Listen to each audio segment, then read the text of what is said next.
Bonsoir très chers téléspectateurs, bonsoir. Nous sommes ravis de venir à nouveau vous rencontrer dans ce nouveau numéro du magazine Data Market.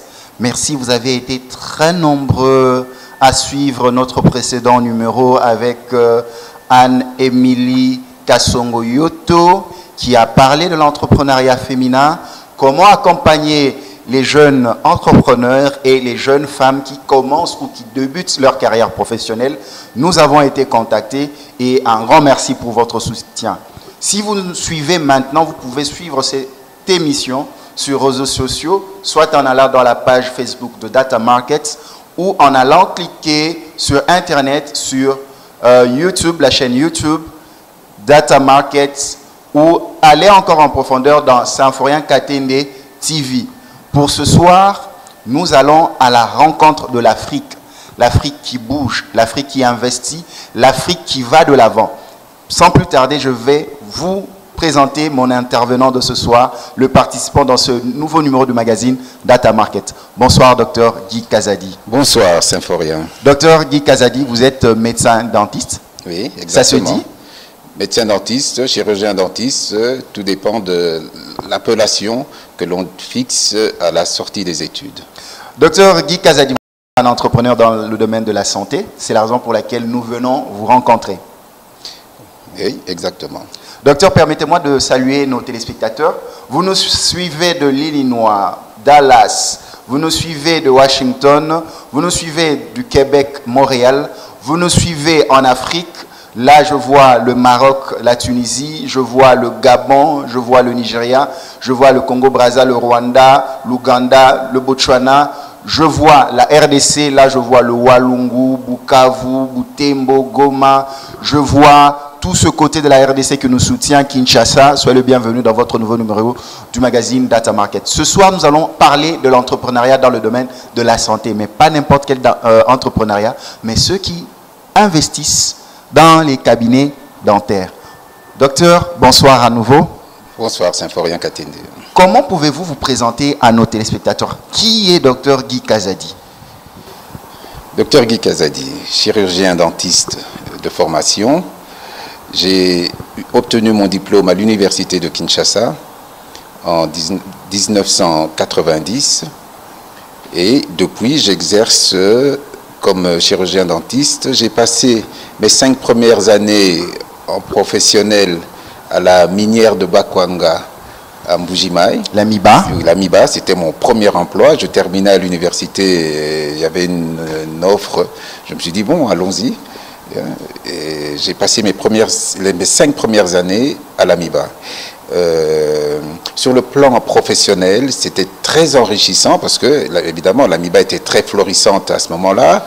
Et donc, matériellement, on pouvait obtenir tout ce qu'on demandait pour travailler dans les meilleures conditions. Il suffisait qu'on passe une commande et on avait tout. Et sur ce point-là, on était déjà largement au-dessus de beaucoup de cabinets dentaires dans la République, surtout ici à Kinshasa. À l'époque du Zaïre. À l'époque du Zaïre, on avait un laboratoire de prothèses. C'était, je pense, à l'époque, l'unique véritable laboratoire de prothèses que les Belges avaient laissé, les Belges qui avaient construit la MIBA avaient laissé. Et ça nous donnait quelques points d'avance sur Kinshasa dans ce qui concernait le laboratoire. Et même dans le fonctionnement ordinaire d'un cabinet dentaire, on était largement en avance. Donc comme début dans ma profession, c'était très enrichissant. Ça me permettait de faire des choses que d'autres ne pouvaient pas faire, poser des actes que d'autres ne pouvaient pas poser à Kinshasa. Et ça m'a énormément enrichi.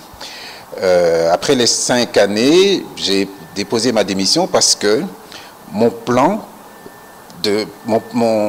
professionnel, déjà dès le début de l'université, je savais que je devais exercer comme indépendant.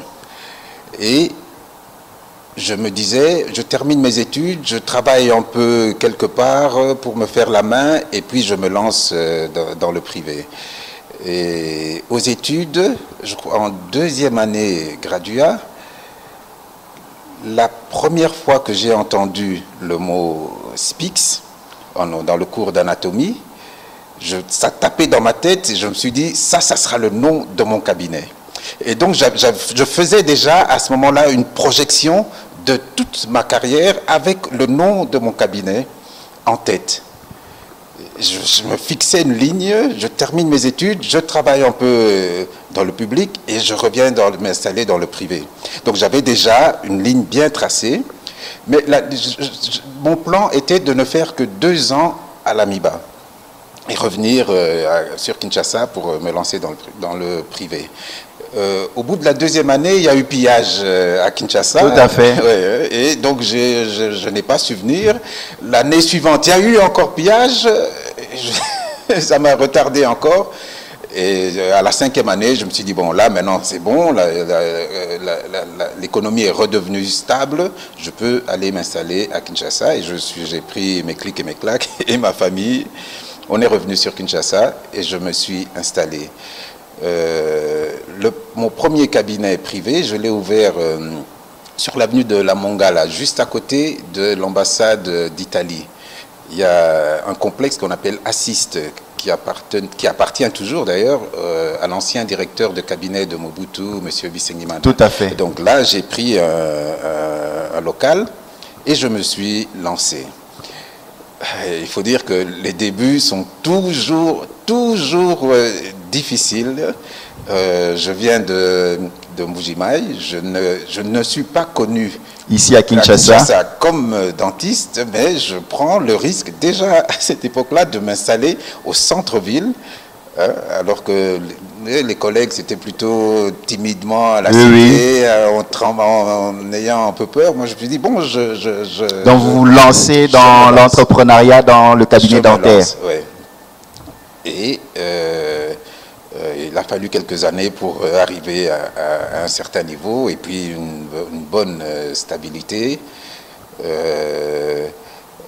La profession était, je peux dire, relativement plus aisée qu'aujourd'hui. Tout à fait. Parce qu'il y avait un pouvoir d'achat qui a beaucoup baissé. Il y avait des entreprises en grand nombre auprès desquels on pouvait solliciter des contrats de partenariat. Tout à fait. Il y en a beaucoup moins aujourd'hui. Beaucoup moins aujourd'hui. C'est-à-dire qu'on pouvait... J'avais des contrats avec l'OCC, JDESO, l'ex-RVM, qui est devenu CVM, et beaucoup d'autres, l'AFEC et d'autres encore. Et donc, l'AMIBA elle-même, parce qu'en quittant l'AMIBA, le président de l'AMIBA m'a offert ce contrat. Tout à fait. Et donc, j'étais plus ou moins à l'aise avec ça, et sans compter aussi la clientèle privée qui venait petit à petit avec le renom que je me faisais. Voilà, vous l'avez compris, Dr Guy Kazadi, dans sa présentation, il vous a déjà donné un aperçu même de la vision qu'il avait en tant qu'entrepreneur. Entreprendre, il faut d'abord avoir un domaine. Il a fait ses études en tant que dentiste, il les a achevées, il a commencé sa première carrière à l'AMIBA, la Mbujimayi, et il s'est lancé. Jeune qu'il était, il avait déjà une vision de son cabinet. Donc là, c'est pour susciter cette vocation aux jeunes qui se disent « nous ne savons pas comment nous y prendre », mais voilà, vous avez une preuve vivante, une expérience capitalisée pendant les années qui est là dans Data Market pour vous donner sa vision entrepreneuriale. Docteur Guy Kazadi, c'est vraiment très enrichissant ce que vous êtes en train de donner. Donc vous étiez déjà convaincu. Un entrepreneur, quel que soit le domaine, il faut avoir une vision claire. Il faut oser, surtout. C'était pas évident de se lancer comme ça, inconnu dans la ville. Il faut oser et prendre les risques. Mon loyer était élevé là, donc vous imaginez bien qu'en commençant, les débuts sont vraiment difficiles. Mais docteur, qu'est-ce qui vous motivait? Parce que vous n'avez rien, vous commencez à néant. La confiance en moi. La confiance en moi. l'expérience que j'ai acquise à la MIBA pendant ces 5 années, je sentais que je me disais, mais je suis pas mauvais, je suis pas mauvais. Quand je voyais les autres autour de moi, je me dis, bon, je suis pas le plus mauvais. Mais comment? Parce que souvent on dit c'est plus les étrangers, les expatriés, mais un Congolais, vous venez du Kasaï, vous venez là, et puis avoir de contrats, ça s'est passé comment? Je suis quinois, suis quinois d'abord. Tout à fait. Je suis quinois, j'ai été à Mujima, c'était la première fois d'ailleurs que je mettais mes pieds à Mujima. Donc là-bas, j'arrivais aussi sur un territoire qui n'était tout à fait inconnu. J'ai eu beaucoup de mal d'ailleurs à m'adapter là-bas. Parce que dans ma tête, c'était 2 ans et puis je reviens. Donc je ne voulais pas m'accrocher. Tout à fait. Dans ma tête, c'était clair, je revenais sur Kinshasa. Et revenu à Kinshasa, il y a une chose qui compte beaucoup dans l'entrepreneuriat. Il faut avoir la volonté, il faut avoir la passion, mais aussi les relations. Ça rien à faire. C'est un plus, c'est un plus, c'est un plus. Et j'ai fait jouer mes relations pour obtenir un contrat ici, un autre là. Donc les relations comptent, hein? Absolument, absolument. Comment on crée ces relations? Les jeunes qui vous suivent en Afrique. Ça part déjà de l'enfance. Le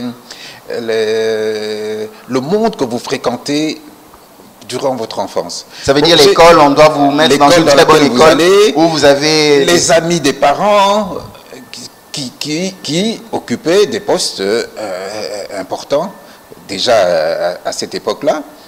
J'allais frapper à leur porte pour demander une intervention pour une entreprise, parce que je ne connaissais pas toujours le chef d'entreprise, mais je pouvais connaître quelqu'un qui connaissait le chef d'entreprise. Donc je passais par qui il fallait pour atteindre mon but.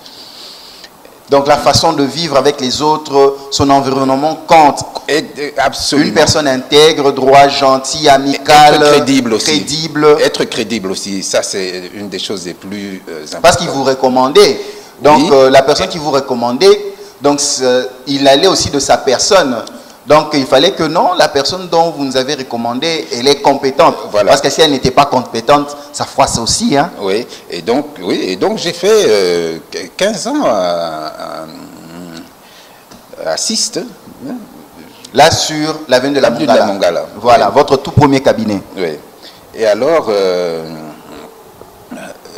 après, les choses ont commencé à péricliter. Parce que j'avais basé ma clientèle sur les entreprises. Vous savez qu'ici, on n'a pas de sécurité sociale. Et donc, d'après les estimations qu'on a faites, on pense qu'il n'y a que 2% de la population ici à Kinshasa qui a les moyens pour se faire soigner de sa propre poche. 2% seulement. Et donc, il fallait, dans cet environnement ici, se battre pour avoir une place dans les 2%. Dans les 2%. Mais à cette époque-là, il y avait beaucoup d'expatriés dentistes. Mais aujourd'hui, il y en a très peu. Il y a, je crois, un Français, un Grec, et puis les Indiens de différents hôpitaux. De différents hôpitaux. Oui. Mais à l'époque, il y avait beaucoup plus de Grecs, des Belges, des Français. Oui. Il y en avait beaucoup. Et des Italiens aussi. Il y en avait beaucoup. Et donc, ces 2%-là, qui étaient capables de payer leurs soins de leur propre poche, avaient pris l'habitude d'aller chez les expatriés. Et nous qui arrivions là, il fallait se créer une clientèle. Tout à fait. Il fallait se créer une clientèle. Pas de sécurité sociale, donc il n'y a pas de couverture sociale pour les autres, les 98 autres %.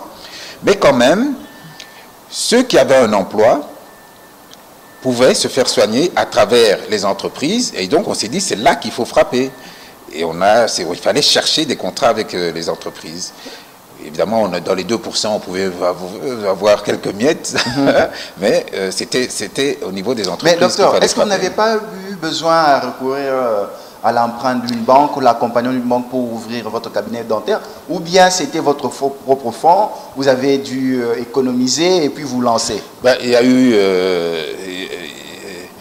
a eu, plutôt un apport familial. Ok. J'ai bénéficié d'un apport familial. Ouais. Dans la famille, dans votre relation familiale ou bien large, vous pouvez aussi solliciter un accompagnement financier pour vous lancer dans l'entrepreneuriat. Oui, oui, et rembourser quand il le faudra. Oui. Donc c'est plutôt par là. Je ne suis pas passé par une banque. Les banques me font peur, tout entrepreneur que je suis, les banques me font peur parce que c'est un risque qui te met sous tension. Quand tu prends un crédit à la banque, on a vu des gens perdre leur maison parce qu'ils n'ont pas su rembourser. C'est un gros risque, mais s'il y a une autre voie que celle de la banque, je préfère prendre l'autre voie parce que là c'est encore tout à fait négociable, alors que la banque elle est pas stricte. d'intérêt, ainsi de suite. La banque elle est stricte, vous n'avez pas payé au bout du mois. Et puis vous tenez compte de la réalité du marché, la réalité du marché, la clientèle. Ouais. Souvent, des fois, vous n'avez pas... Parce que vous travaillez par carnet de commande. Voilà. Oui. Les gens viennent. Mais docteur, comment on construit son expérience? Comment on se construit un renom, par exemple, dans le secteur de la santé dentaire? Comment on devient un cabinet renommé? Là aussi, les jeunes doivent comprendre comment on crée ce nom-là, docteur Guy Kazadi. Quand on voit ce nom, on se dit... Voilà, là, il y a la compétence, il y a un passé. Et là, après plusieurs années, on est docteur Guy Kazadi. D'abord, la première chose, c'est la qualité des soins. Et pour ça, la formation à l'université, dans les conditions dans lesquelles tout le monde sait qu'on étudie ici, moi, je dirais sans embâche qu'elle n'est pas complète. Et donc, il faut rajouter quelque chose derrière. Il faut faire la formation continue, combler ce qu'on n'a pas reçu à l'université. Et là, bon, j'ai eu la possibilité de sortir souvent pour faire des formations et pour me remettre à niveau. Donc, j'avais ce souci en tête, ne pas me contenter de ce que j'ai appris à l'université, aller au-delà, pour essayer de me mettre au niveau international, comme tous les dentistes du monde. Et ça, que ce soit sur le plan matériel, donc dans l'équipement, comme dans la formation. Ça, c'est un souci permanent chez moi. Donc l'équipement et la formation est essentiel pour évoluer dans cette carrière. Évoluer dans cette carrière. La carrière, le métier de dentiste, il est très technique et les choses évoluent tellement que si on ne suit pas, vous êtes en retard. Par exemple, vu ces étrangers qui vivent ici, ils se mettent à la page. Ils se mettent à la page. Voilà. Et donc, vous, si vous n'avez pas les nouvelles technologies. Par exemple, ces sociétés internationales qui vivent ici, en RDC, qui y sont établies, eux ont la vision de comment se font les soins dentaires chez eux. Et quand ils viennent vers vous, ils vous posent les mêmes questions. Voilà. Est-ce que vous avez ça? Oui. Est-ce que vous avez ça? Oui, oui. Alors là, ça, c'est à ces jeunes-là on parle le même langage. Là, c'est à ces jeunes-là aussi que vous devez aussi parler pour leur faire comprendre que non, le monde, le marché, pour créer un marché, pour gagner un marché, il faut se mettre au diapason par rapport à la norme de ce qui se fait dans ce domaine-là. Oui, mais ici, tout dépend de la vision qu'on a, du public qu'on vise. Tout à fait. Du public qu'on vise.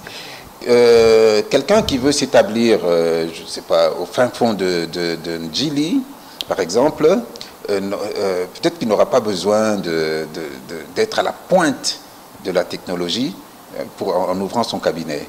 Donc il va faire dentisterie classique, basique.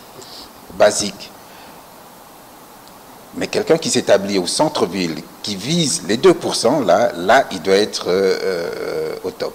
Celui qui vise les 98%, il n'aura pas besoin de ça. Donc, mais le nombre, 98%, à la cité, avec le nombre étant plus élevé, il peut tourner et faire gagner sa vie sur ça aussi bien que celui qui ouvre en ville et qui vise les 2%.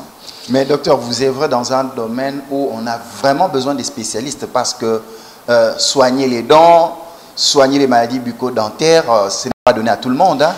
Oui. Quand je terminais, on était pratiquement à 15-20 par année à obtenir le diplôme. Actuellement, je crois on va au-delà de 100 chirurgiens dentistes par an formés. Mais la difficulté de s'équiper fait que beaucoup chôment. Beaucoup de chirurgiens dentistes aujourd'hui chôment. Et certains même regrettent d'avoir fait dentiste. Pourtant, le ratio entre le nombre de la population et le nombre de chirurgiens dentistes est un des plus bas dans le monde, en Afrique et dans le monde. C'est quelque chose d'incompréhensible. Normalement, avec le nombre de chirurgiens dentistes qu'il y a, il ne suffit même pas pour couvrir tout l'ensemble de la République. Et donc, mais ici à Kinshasa, il y a des dentistes qui chôment et qui vont jusqu'à regretter d'avoir fait dentiste. Parce qu'ils n'ont pas d'initiative à entreprendre. Je ne peux pas dire pas d'initiative. Hein. Tout le monde veut bien, mais il faut un fonds de départ, il faut un équipement, il faut se louer un local. Et ce n'est pas évident pour tout le monde dans les conditions actuelles. Docteur Guy Kazadi, peut-on dire que le dentiste est souvent appelé à travailler pour lui-même? Oui. Le dentiste, moi je dirais que c'est plutôt une profession libérale. Comment vous pouvez documenter cela? Il y a un mois, j'étais au Canada et j'étais surpris de voir que à peu près tous les 10 mètres, les 15 mètres, il y avait un cabinet dentaire. Tu tournes la tête, dentiste. Il y en a tellement, partout, dans tout Montréal, à Ottawa, il y en a tellement. Et tous sont en privé.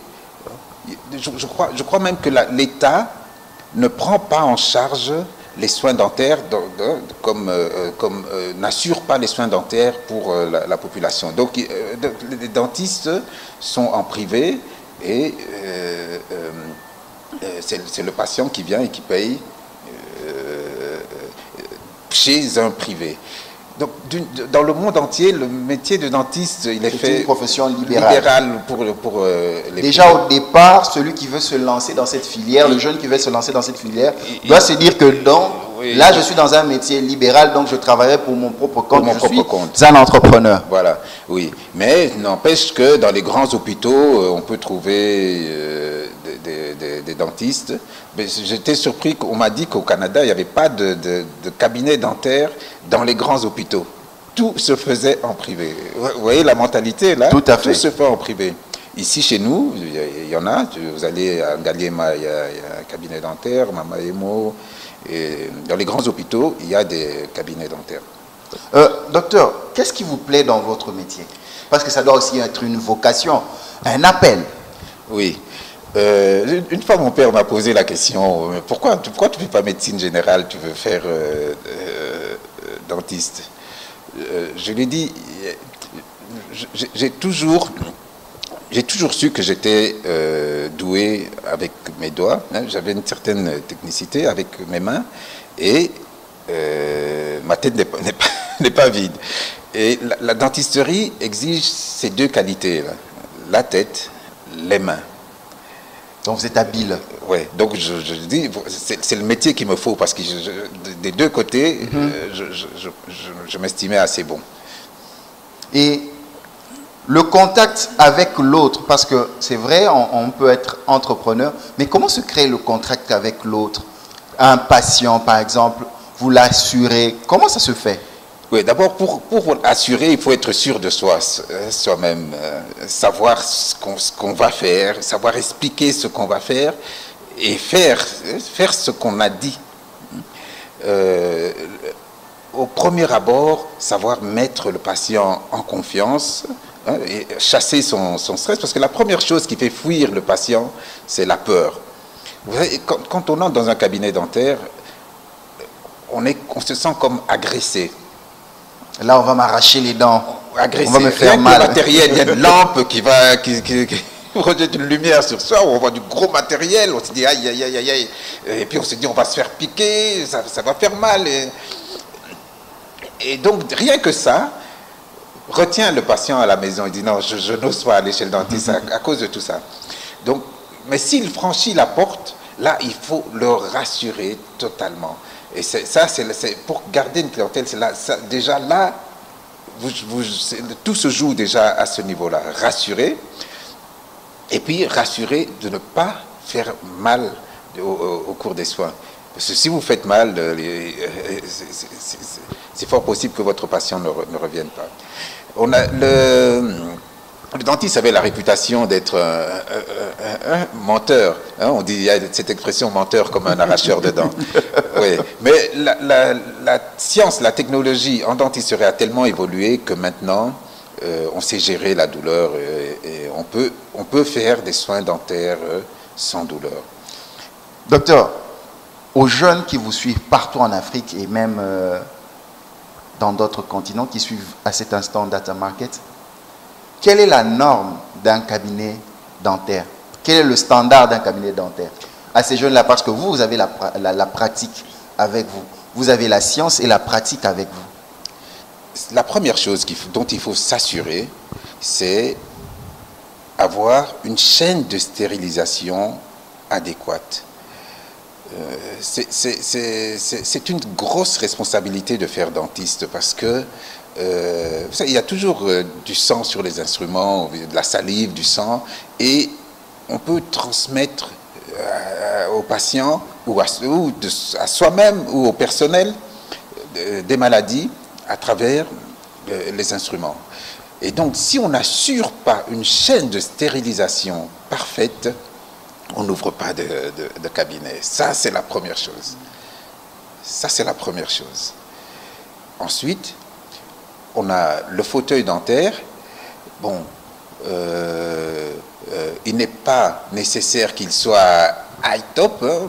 Quelqu'un qui commence, c'est pas nécessaire qu'il soit high-top, mais bon, les technologies nouvelles nous amènent à des niveaux. Mais si vous savez tailler une dent, avoir la lumière, savoir faire monter, descendre le fauteuil, basculer le fauteuil, aspirer, déjà, vous pouvez ouvrir votre cabinet.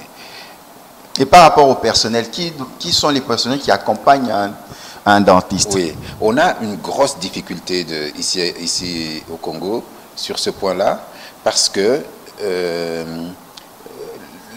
la première personne qui se met à côté du dentiste, c'est l'assistant dentaire. Or, ici, il n'y a pas d'école de formation d'assistant dentaire. Alors, nous, on prend des infirmiers, des infirmières à deux, et on les forme comme assistants dentaires, mais ils n'ont pas la formation adéquate. C'est nous qui les formons, et chaque chirurgien dentiste forme comme il l'entend. Ça, c'est la première chose. Ailleurs, on forme aussi des hygiénistes dentaires, tous ceux qui s'occupent de l'hygiène dentaire. Ce n'est pas le dentiste qui fait le détartrage, ce n'est pas le dentiste qui fait la première consultation pour voir est-ce que vous avez du tartre, est-ce que vos dents sont propres. C'est l'hygiéniste dentaire qui le fait et qui fait le détartrage. Et quand il découvre une carie ou une autre pathologie, il le réfère alors chez le dentiste. Donc on a l'assistant dentaire, l'hygiéniste dentaire, qui est entre l'assistant et le dentiste.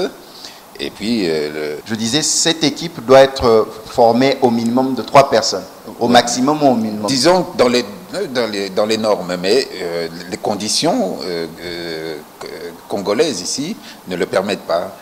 Il n'y a pas d'école de formation d'assistant dentaire, il n'y a pas d'école de formation d'hygiéniste dentaire. Donc, nous formons nos assistants nous-mêmes. Et vous devez aussi avoir quelqu'un à la réception pour recevoir... Oui, le réceptionniste, oui. Maintenant, la réception, elle est informatisée, elle n'est pas informatisée. Si elle ne l'est pas, ben, c'est pas grave. Maintenant, pour aller chercher les marchés, vous présentez vos offres de services. Là, vous devez vous faire accompagner d'un responsable marketing. Comment vous le faites? Ben, en général, c'est nous-mêmes qui le faisons. Mais si on peut avoir recours à un marketeur, on le fait aussi. On le fait aussi. Oui. Docteur, la perspective pour cette carrière, quels sont les éléments qu'on doit avoir déjà, les potentialités? La confiance en soi, ça c'est la première chose. Le diplôme et une vision de sa carrière. Évidemment, la vie n'est pas toujours ce qu'on espère ou ce que l'on croit. Il y a des hauts et des bas, et puis parfois on change carrément de voie, mais on a une vision au départ. Il y a aussi des barrières qui empêchent, par exemple, d'évoluer dans ce métier. Absolument, surtout pour les jeunes aujourd'hui. Au départ, c'est l'équipement. On fait dentiste, on se dit, j'aurai probablement la chance d'avoir un équipement et me lancer. Mais tu termines et puis tu ne parviens pas à avoir les moyens de t'équiper. Alors là, tu cherches un travail chez quelqu'un qui est déjà équipé. Si ça marche, tant mieux. Sinon, oui, tu peux commencer par là. Et puis, si c'est un bon cabinet qui te permet de faire des économies, plus tard, toi-même, tu t'achètes ton propre matériel. Docteur, quelle est la place du mentorat dans l'accompagnement de ces jeunes qui viennent? C'est important? Oui, absolument.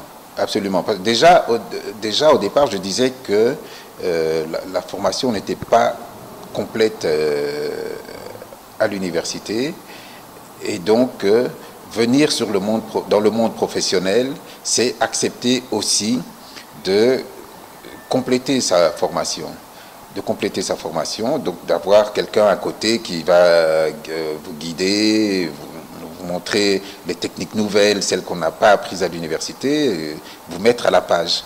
Docteur, quels sont les sacrifices que vous avez consentis pour devenir ce que vous êtes aujourd'hui? Parce que les gens pensent, ah, il est docteur Kazadi, c'est facile, mais il y a un grand sacrifice. Ce n'est pas facile, ce n'est pas du tout facile. Les Américains disent fail, and then you win. Donc tombe, et puis après tu vas réussir. Et ça m'est arrivé. À un moment, j'ai dû fermer mon cabinet parce que plus de clientèle. Ma clientèle, je disais, elle était basée sur les entreprises. Et les entreprises étant fermées, l'Amiba a fermé. À un moment, ça n'allait plus du tout. Et à un moment, j'ai dû fermer. Et j'ai travaillé chez des confrères. Et puis là, j'ai réouvert encore.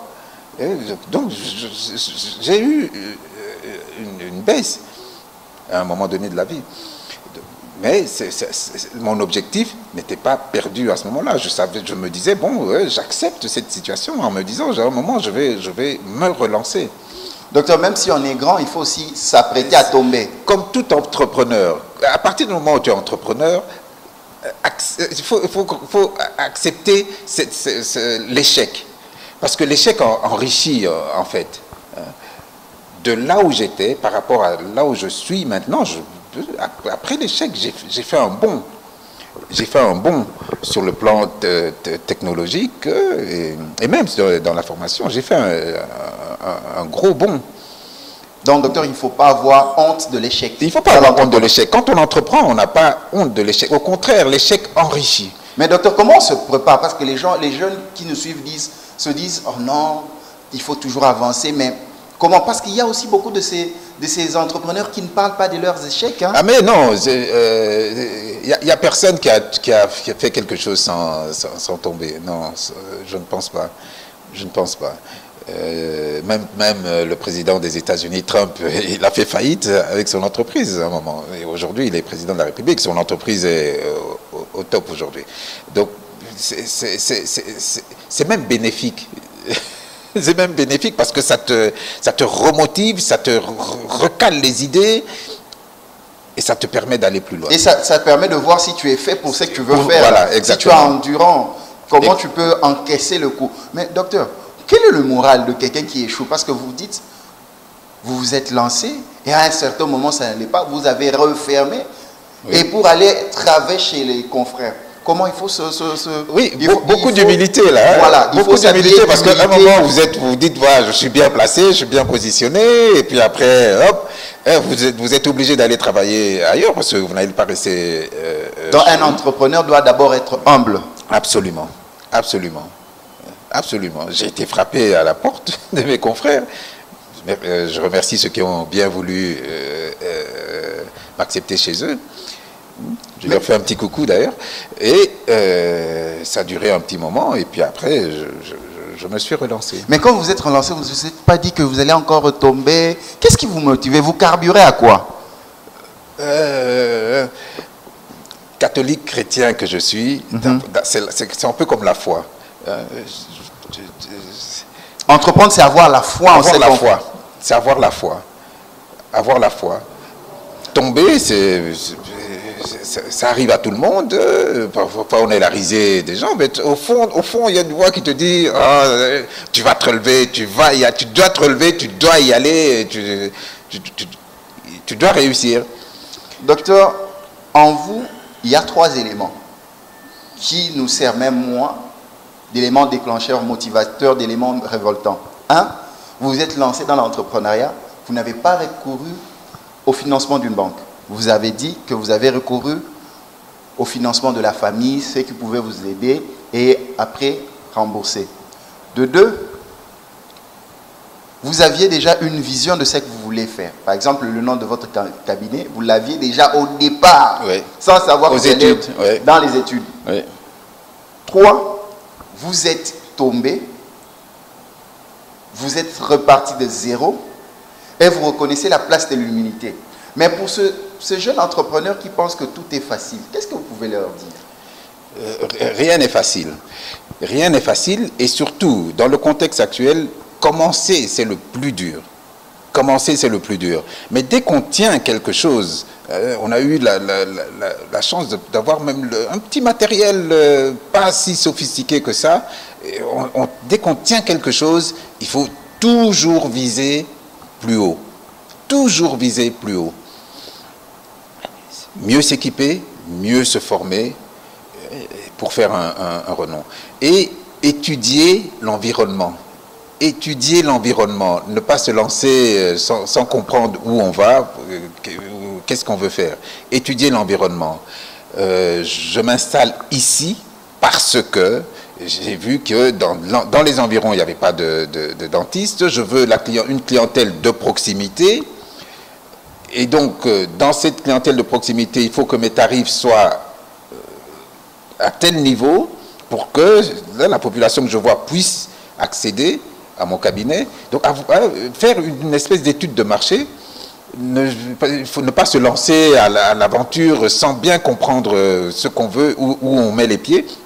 Ça c'est déterminant aussi. Et quand on a fait toute cette analyse-là, on se lance. Docteur, ce que j'aime dans vos propos, vous redonnez vie, vous redonnez espoir à tous ceux qui ont échoué. Ce qu'il ne faut pas faire lorsqu'on veut être entrepreneur dans un cabinet dentaire, c'est quoi, docteur? Ne pas faire. Oui, oui. Quand on veut devenir entrepreneur, qu'est-ce qu'il ne faut pas faire? D'abord, il faut investir. Il faut investir, mettre les moyens pour être à la hauteur. Ne pas être en manque de produits, de médicaments, les simples. Ouais, chez nous, on fait beaucoup d'anesthésie. Un patient vient, j'ai pas d'aiguille pour vous piquer. Ça va pas, il s'en va, il va aller ailleurs. J'ai pas d'anesthésique, ou bien il n'y a pas ceci, il n'y a pas cela. Non, il faut toujours avoir un stock, de sorte que dès que le patient arrive, vous pouvez poser tous les actes nécessaires. Donc, s'arranger pour ça. Faire le sacrifice qu'il faut faire, c'est ne pas aller boire une bière, mais avoir son matériel. Ah, donc, docteur, il y a aussi des sacrifices à consentir. Absolument, absolument. Une vie, une ligne de vie à tenir, gérer ses dépenses. Gérer ses dépenses jusqu'à ce qu'on atteigne un niveau où, bon, maintenant, on peut satisfaire. Mais lorsqu'on n'a pas encore atteint cela, là, pas encore. Donc ça veut dire quand vous avez commencé, il y avait des restrictions budgétaires. Absolument, absolument. Qui se répercutaient même dans votre foyer. Même dans le foyer, même dans le foyer. Ça n'a pas été facile. Ah là. non, pas du tout, pas du tout. Donc un entrepreneur, c'est quelqu'un qui ne joue pas avec l'argent. Il ne jette pas de l'argent dans la fenêtre. Vous voyez, je venais de l'Amiba où on est comme des enfants gâtés à l'Amiba. On vous donne tout. On vous donne une maison, on vous donne une voiture, on vous donne le carburant, on vous donne la nourriture. C'est une vie plus ou moins facile. Je dis, je quitte là, je me mets dans le privé. Et en quittant, je dis à ma famille, on va passer des moments difficiles. Très difficiles. Donc tu les prépares déjà. Avant même de quitter, je leur dis, on va passer des moments difficiles parce qu'on commence une nouvelle vie et les débuts sont pas faciles. On se lance dedans. Évidemment, comme ils étaient préparés, c'était plus facile. Quoi qu'il y a toujours des râles, mais ils étaient préparés au moins. Et donc, il y avait beaucoup de restrictions dans les dépenses jusqu'à ce qu'on atteigne un certain niveau qui nous permettait d'avoir une vie plus aisée. Docteur Kazadi, c'est combien d'années d'expérience?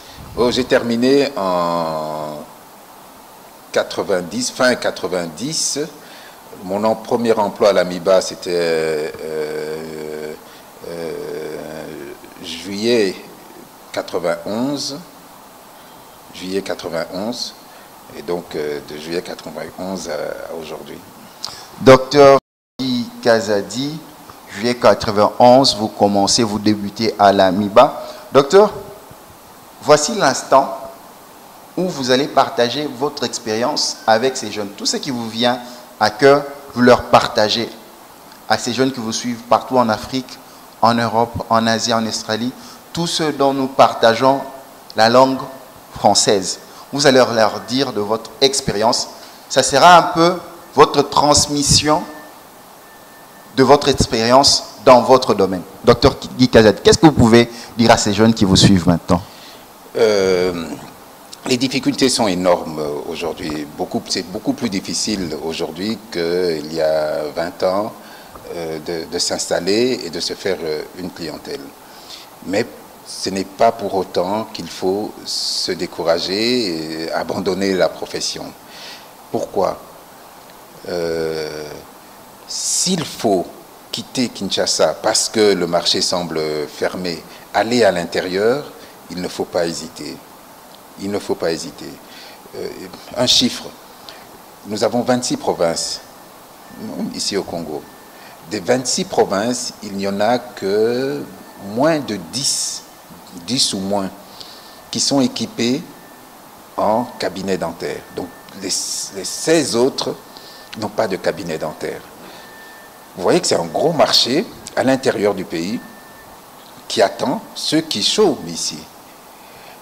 Et donc, rien qu'avec ce chiffre, ils peuvent intéresser ceux qui ont des moyens et qui ne savent pas quoi en faire pour demander d'investir dans ce domaine à l'intérieur du pays. Il y a beaucoup de gens ici qui ne savent pas quoi faire de leur argent. Il faut solliciter, il faut bouger. C'est ça l'entrepreneuriat. Tu as une idée, tu n'as pas les moyens, et tu cherches. Si la banque ne te trouve pas crédible pour te donner de l'argent, ben tu vas vers la famille, comme moi j'ai fait, n'importe qui a les moyens et qui cherche dans quoi investir, avec un projet bien cadré, bien établi, en montrant que ça peut être rentable. Je dis bien 10 provinces seulement sont équipées en cabinet dentaire. Et quand je dis 10 sont équipés, il y en a qui ont un seul cabinet dentaire, un ou deux. Donc pour toute une province, vous voyez que c'est tout à fait ridicule. Quand on voit aux États-Unis, au Canada, tous les 10 mètres, un dentiste, il y a de l'espace. Il y a de l'espace pour le dentiste, mais il faut se réfléchir, savoir comment se jeter là-dedans, par où, et chacun peut trouver. Docteur, une petite dernière question avant de mettre un terme à ce numéro. La place de la formation continue, remise à niveau, elle est importante? Elle est importante. Elle est importante, comme dans toute la médecine. Les données se renouvellent. Ce qu'on croyait juste à un moment donné de la vie s'avère faux, et puis il faut se mettre à jour absolument. Les technologies changent. Quand je terminais, l'informatique commençait à entrer dans les maisons, dans les bureaux, à peine. Mais aujourd'hui, en médecine, tout est informatisé. la radiologie, hein, elle est informatisée aujourd'hui. Bon, un dentiste qui commence ici au Congo, ce sera difficile de s'équiper avec une radiologie numérique, mais il doit savoir qu'à un moment donné de sa carrière, il devra arriver à ce stade-là. Donc il fait un plan en se disant, bon, je commence avec le vieux système, mais à terme, il faut que je sois équipé de cette manière-là. Il faut toujours aller en se disant, je vais progresser, je vais arriver là, je vais me rapprocher du meilleur. Quand on va avec cette idée-là, là on arrive à quelque chose. Mais quand on fait des choses juste pour survivre, avoir juste assez, le minimum, là c'est pas bon, vous devez savoir. Voilà, docteur, c'est déjà à la fin de nos échanges si riches. Un dernier mot pour mettre un terme à ce grand rendez-vous de Data Market. Je pense que ça ne sera pas la dernière fois avec Dr Guy Kazadi. Voilà, ce que je peux dire aux jeunes chirurgiens dentistes qui sortent de l'université, c'est que notre profession est une profession en devenir et qu'il nous appartient à nous de l'élever au niveau où elle doit se situer. Jusque-là, l'État est défaillant par rapport à nos attentes, par rapport à nos besoins, mais nous-mêmes, chirurgiens dentistes, nous pouvons élever notre profession. Ce dont nous souffrons le plus, c'est le manque d'information vis-à-vis de la population. Nous ne faisons pas assez de bruit. Nous n'expliquons pas assez à la population qu'il est absolument nécessaire de voir un dentiste. Normalement, nous devrions descendre dans les écoles, déjà très bas au niveau scolaire, et même chez les adultes, pour que ce soit un réflexe d'aller chez le dentiste, comme on voit partout au monde. Il n'y a personne qui vit sans avoir le moindre problème dentaire. Mais c'est l'accessibilité qui pose problème. À nous de nous rendre accessibles, de nous faire connaître, l'utilité du dentiste. Et à partir de là, les cabinets dentaires seront remplis. La clientèle viendra. On a l'impression aujourd'hui que avoir une clientèle, il faut être extrêmement chanceux. Je dis non, il n'y a pas de miracle, il n'y a pas de... Non, c'est le travail. Le travail dans tous les sens. Là où on est, on travaille bien, mais aussi on attire la population vers les cabinets en faisant des annonces, de la publicité. C'est pas de la publicité, comment on peut appeler ça? Des promotions. Promotion, oui. Oui. Hein, sur la nécessité de venir au cabinet dentaire. Alors, c'est à partir de ce moment-là que le chirurgien dentiste prendra toute sa place, comme le chirurgien dentiste en Belgique, en France, au Canada, aux États-Unis. C'est à ce moment-là seulement qu'il prendra toute sa place. Donc, hein, il faut, quand on termine ses études, aller avec cette mentalité-là. Comment je vais apporter ma pierre pour qu'un grand nombre de la population prenne conscience qu'il faut venir chez le dentiste. Donc là où on est, il faut diffuser cette pensée, comme je suis en train de le faire maintenant, parce que les Congolais qui vont m'écouter vont se dire, ah, tiens, il faut aller chez le dentiste, il faut aller chez... Docteur Guy Kazadi, nous vous remercions. Merci de nous avoir reçus et merci d'être passé ici dans le magazine Data Market. Merci, c'est Symphorien. Merci à la grande équipe de Data Market. Merci à tous nos téléspectateurs qui nous ont suivis partout dans le monde. Et je fais un grand dédicace à Lauriane Baibilonda depuis les États-Unis à Dallas. Ciao, à la prochaine.